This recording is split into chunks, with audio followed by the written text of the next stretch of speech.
Okay, let's take a look at another problem as we go through kind of these basics of stoichiometry. Take a look here. I've given you the chemical reaction. 2 moles of potassium chloride combines with fluorine to produce 2 moles of potassium fluoride plus chlorine.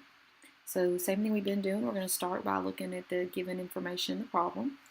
If 9.2 moles of fluorine. So I'm going to start by writing down my given. 9.20 moles of fluorine. And then what are my ending units? What is this problem trying to get me to? Grams of potassium fluoride. And so I'm just going to go ahead and write that over here so that I see my starting and my ending. And then I'm going to begin by making my T-chart. We're going to get rid of moles of fluorine, and there's only one way to do that.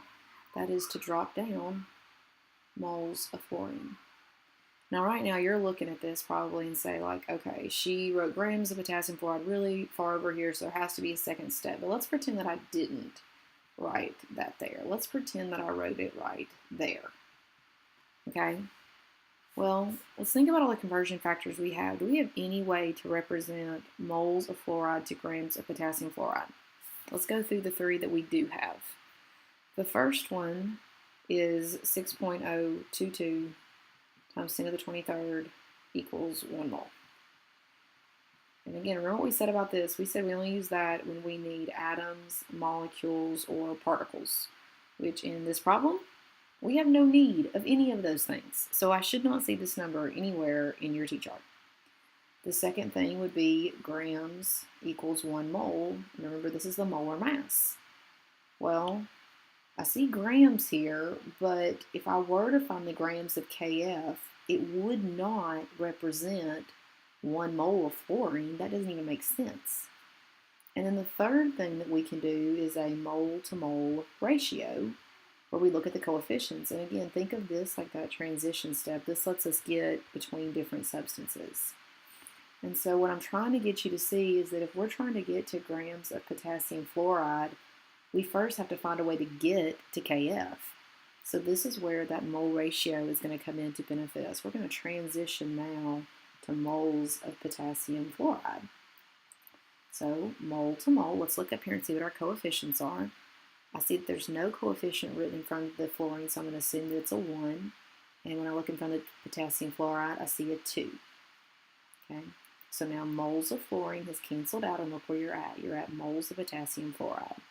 So to get rid of those, we're going to drop it down. Now, notice what you have. You've got grams over moles of the same substance. And since it's the same substance, we can do the molar mass. If we find the molar mass of potassium fluoride, we know that that represents 1 mole. And so go ahead and hit the pause button right now and look up to see what the molar mass would be. You would get that that is 58.096.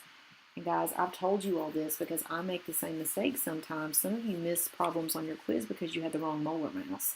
And so that's the second thing I would tell you is always double check those molar masses to make sure that you've input them correctly. Okay, so now all we need to do is multiply straight across and then divide by the bottom.